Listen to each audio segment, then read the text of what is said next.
Au nom du Père, du Fils et du Saint-Esprit, ainsi soit-il. Excellence, cher Monseigneur de Castro-Maillère, mes bien chers amis, mes bien chers frères, voici réunis pour une cérémonie certainement historique. Vos applaudissements tout à l'heure, je pense, n'étaient pas une manifestation purement, je dirais, temporelle. C'est une manifestation spirituelle, manifestant votre joie d'avoir enfin des évêques et des prêtres catholiques qui sauvent vos âmes, qui donnent à vos âmes la vie de notre Seigneur Jésus-Christ par la doctrine, par les sacrements, par la foi, par le saint sacrifice de la messe. Vie de notre Seigneur dont vous avez besoin pour aller au ciel et qui est en train de disparaître partout dans cette Église conciliaire qui suit des chemins qui ne sont pas des chemins catholiques et qui mènent tout simplement à l'apostasie. C'est pour cela que nous faisons cette cérémonie. Loin de moi de m'ériger en pape. Je ne suis qu'un évêque de l'Église catholique qui continue à transmettre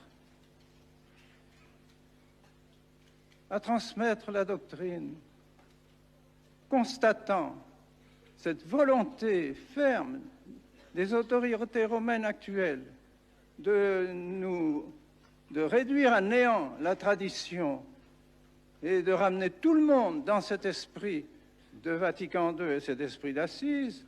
Nous avons préféré nous retirer. C'est pourquoi j'ai envoyé une lettre au pape en lui disant très clairement, nous ne pouvons pas, malgré tout le désir que nous avons d'être en pleine union avec vous, étant donné cet esprit qui règne maintenant à Rome et que vous voulez nous communiquer, nous préférons continuer dans la tradition, garder la tradition, en attendant que cette tradition retrouve sa place à Rome, en attendant que cette tradition retrouve sa place dans les autorités romaines, dans l'esprit des autorités romaines. Ça durera ce que le bon Dieu prévoit. Ce n'est pas à moi à savoir quand la tradition retrouvera ses droits à Rome, mais je pense que c'est mon devoir de donner les moyens de faire ce que je l'appellerais cette opération survie de la tradition. Aujourd'hui, cette journée, c'est l'opération survie.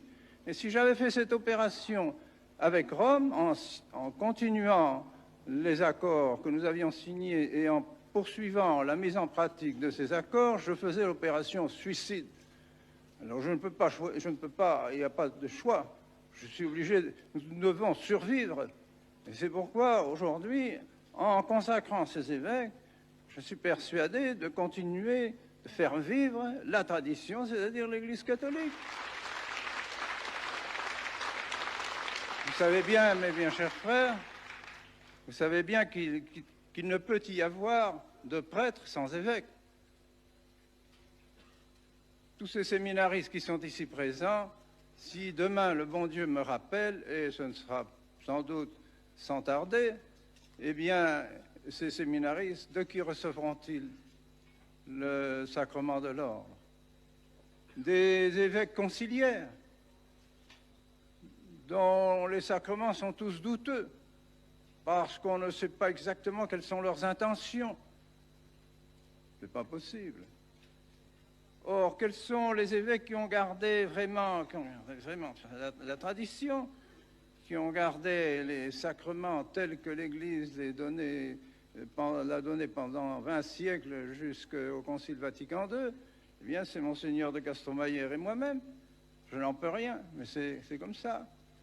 Et donc, beaucoup de séminaristes se sont confiés à nous, ont senti qu'il y avait là la continuité de l'Église, la continuité de la tradition. Et donc, sont venus dans nos séminaires, malgré les difficultés qu'ils ont rencontrées, pour recevoir une véritable ordination sacerdotale et pour pouvoir offrir le vrai sacrifice du calvaire, le vrai sacrifice de la messe, et vous donner les vrais sacrements et la vraie doctrine, le vrai catéchisme Voilà le but de ces séminaires.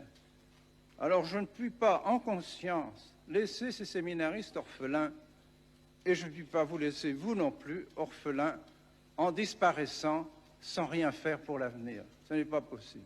Ce serait contraire à mon devoir. Nous faisons un acte qui apparemment, et malheureusement, les médias ne nous aident pas dans ce sens, et parce que, évidemment, ils vont titrer sans doute des journaux, le schisme, les communications, n'est-ce pas, tant qu'ils pourront. Et pour nous, eh bien, nous sommes persuadés donc que toutes ces accusations dont nous sommes l'objet, toutes ces peines dont nous sommes l'objet sont nulles, absolument nulles.